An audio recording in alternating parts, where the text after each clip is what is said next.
Okay, if you are a Victron user, you have their equipment, there's a major update to the DOS GUI version 2.0 and the Cerbo GX version 3.5.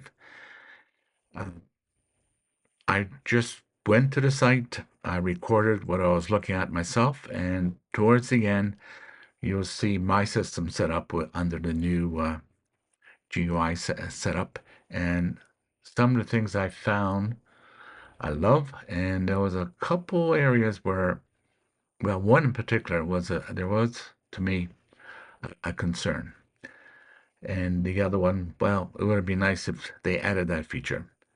So you may scroll through here quickly, and hopefully at the end you'll get the information that you want. Thank you. We have a new update for our Cerbo GX. I just logged in, enabled the new interface, and let's see what happens. Dark light mode, okay. All the key information you need presented in a clean and simple layout. The centerpiece is customizable widget featuring rings, giving you quick access to your system insights at a glance. Okay. And featuring real-time system data all in one place. Okay. Nice, looking nice. Let's see. Controls.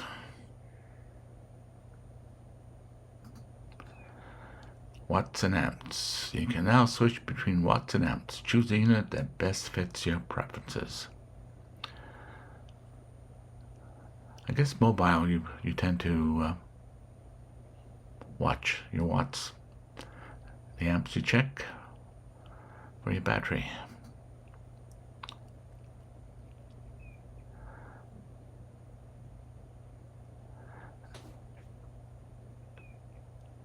Okay, there's a link here.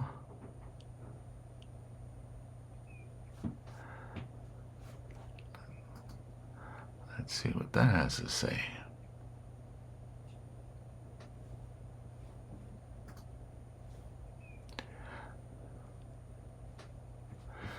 Maybe I should just add this bookmark. And where should I put it for now?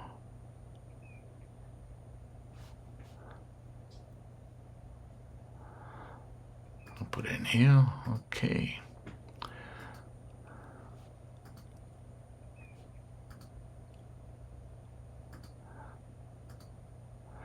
Let's take a quick look at it.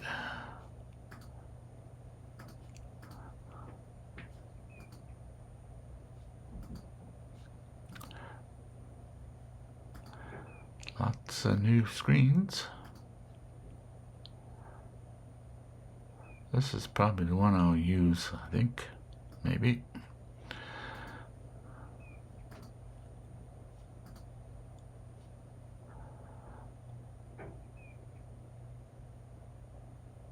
Okay, this probably. Too soon to say.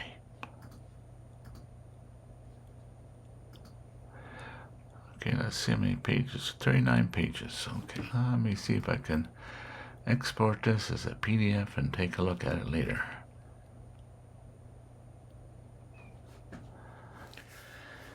Okay, I took a quick look. Excuse me. There's a couple things so far that's different. Before, when I wanted to use the remote, I had the option of either going to the VRM site or it will launch my browser. In that case, it was Safari, and I see the console like this one, but the old style. That option doesn't seem to be available anymore. In fact, it launches VRM. So it'll be its own interface, bypasses the browser, which I think is a good idea. Allows you to use the browser without having to have tabs and things of that sort. I have connected to this on my iPhone. I can do it in vertical or horizontal position. In vertical, it's a little bit smaller, the screen, but still readable. And I also have it open on my iPad. This particular iPad is the old one. It doesn't have the M1 chip. It seems to work fine. And I am recording on my MacBook Pro M1 chip. I just quickly fired up my system there to do the update, and I'm using the new interface. There's still one more problem. If I have my multiplus set, we'll say for example 90 or 120 amps charging, and I'm using as my BMS monitor controller my link shunt, for example, and I've set it so that it should not exceed 60 amps. And sure enough, in the past, it worked. Even though it said 120, my multiplus, my link shunt will not allow it to exceed whatever I set. In the DCVV, I think it is called. Let me verify that. I'll go to settings. Yeah, DVCC, that's right. That's still, I think I don't know if it was the last update on the old system or two, I can't remember. That stopped working. It no longer worked that way. And apparently it's still the same thing with this one. The only reason why it's not charging at 90% or 9 amps is because I'm using the SumFun kit as the BMS, and it controls it, keeping it down to about 5.9 amps. The minute I switch over to the links shunt, sometimes you may have to restart the multiplus for it to happen, but it will start charging at whatever the setting is in the multiplus. So that is a big problem. I would think someone would have mentioned that already. I was going to, but never got around to it. So keep that in mind. The only thing you can do is reduce the charge on your multiplus to a reasonable level to match your system. What I find weird is that even though my batteries are 99% charged, and I use a link shunt to be the monitor, and I say I power off my multiplus and I power back on, everything else is still running. The full 90 amps, or whatever it was set at, 120. It was running about 88 amps, I think. And of course, I put a stop to it by putting back the SumFun kit. So that's the only area that I'm finding it's an issue. It was an issue with this current version. It was an issue with the last update, and maybe the update before that. Before, it worked perfect. Last year or so, that same thing happened. I complained and eventually saw an update. I just didn't bother this time, thinking someone else would, but maybe I'm going to have to.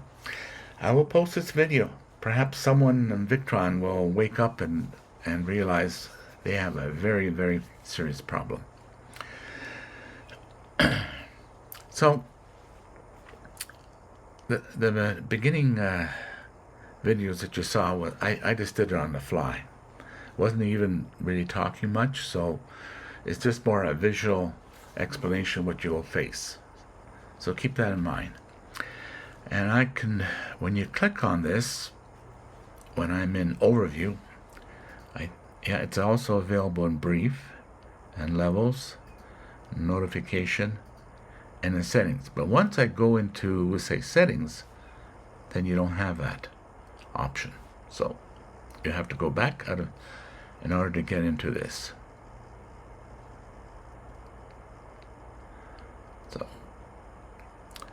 basically everything is the same. It's just tidier, more organized. I have some Ruby sensors currently right now.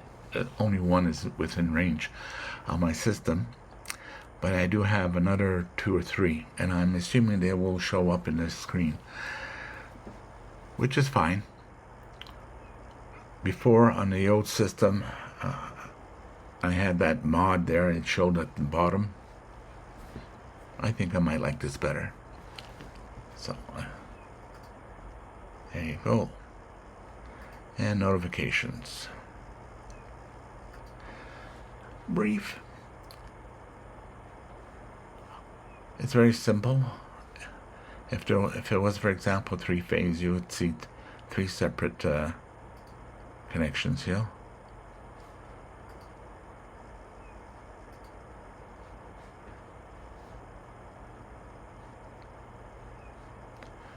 Yeah. Okay, I don't have no solar hooked up. Using shore power at 14 amps max. I have no load, AC.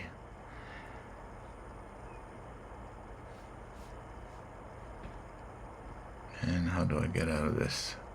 Okay, I just have to.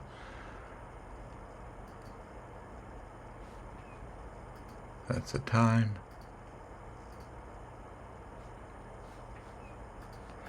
Just clicking to see if. No, I don't see anything. If I click on that, so wherever you see this border, it means it's active. Yeah. I have nothing. It's not active, so there's nothing to show. I guess if I put a load on, then this will be active.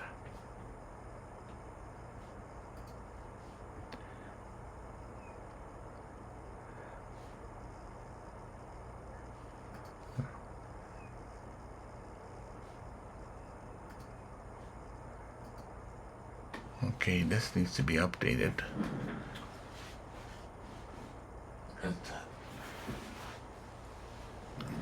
This one, there's a way to refresh this. Ah, there she goes. I guess I had to wait a little bit. I did plug in on the fly, so it takes a while. But obviously, even though it wasn't refreshed here on my screen, it switched over automatically to the SFK, dropping down the excessive charge to a reasonable level. Okay. Let's see what options we have. Details, temperatures,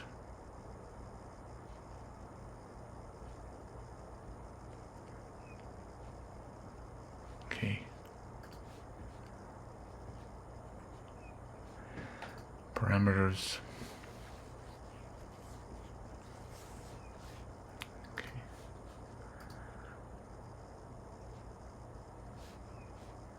here's my serial number. Nothing to hide.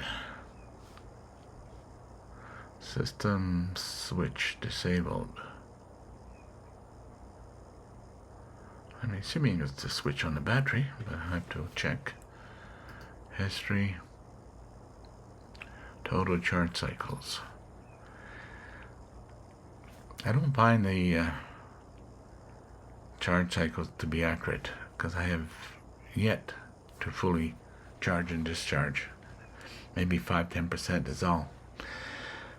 And alarms, all okay.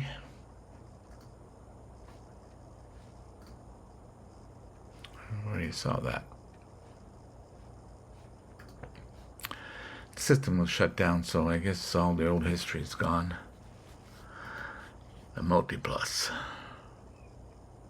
It's too bad I cannot control more details through this settings.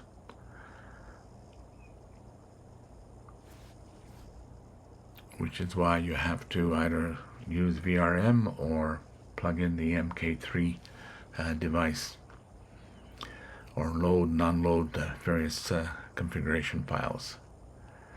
To me, that's a very missing and important feature. It should be here. If it needs some sort of additional hardware for this to happen,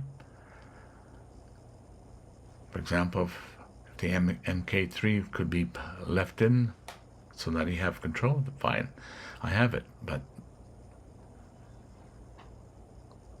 it doesn't do that.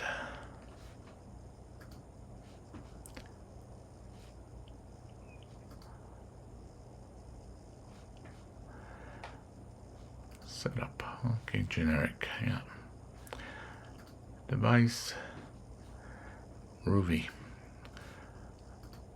I believe if I go to Bluetooth device settings, it may show my other ones. Let's see what we have here.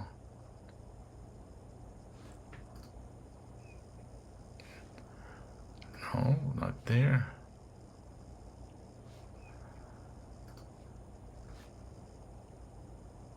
Not there. I did see it. I thought it was in Bluetooth. Oh. I/O. That's where it was. Bluetooth adapters. Okay, it has only 2 here. Third one has been off for a while, so it's probably... And they don't recommend setting this up. May interfere in Wi-Fi operation, so no need for that. I like the interface. If they can fix those couple of things that I mentioned, it'd be a perfect system. If I get around to it, I should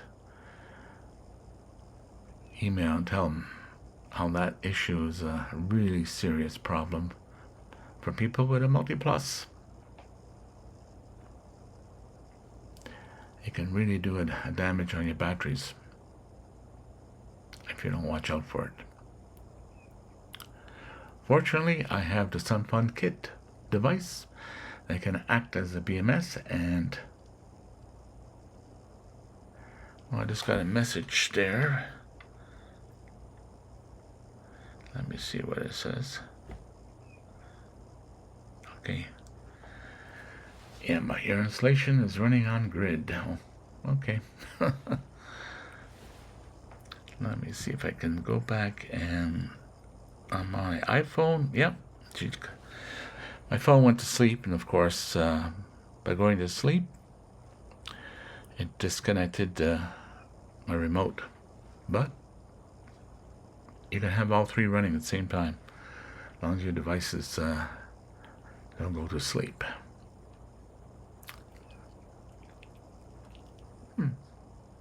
What do you think? I think I will like it. And we'll love it, of course, when those 2 areas are fixed. I can live with the fact that I can't alter it right here.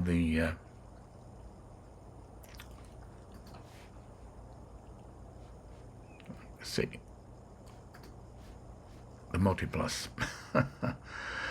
But this is important. I like to see this work properly. Automatic.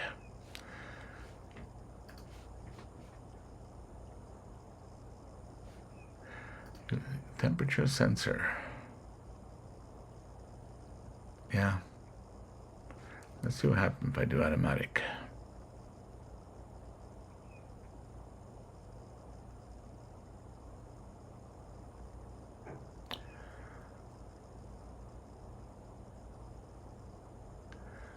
Well, this way, if the battery temperature gets too hot, it will control it. I'll have to play with it a little bit more.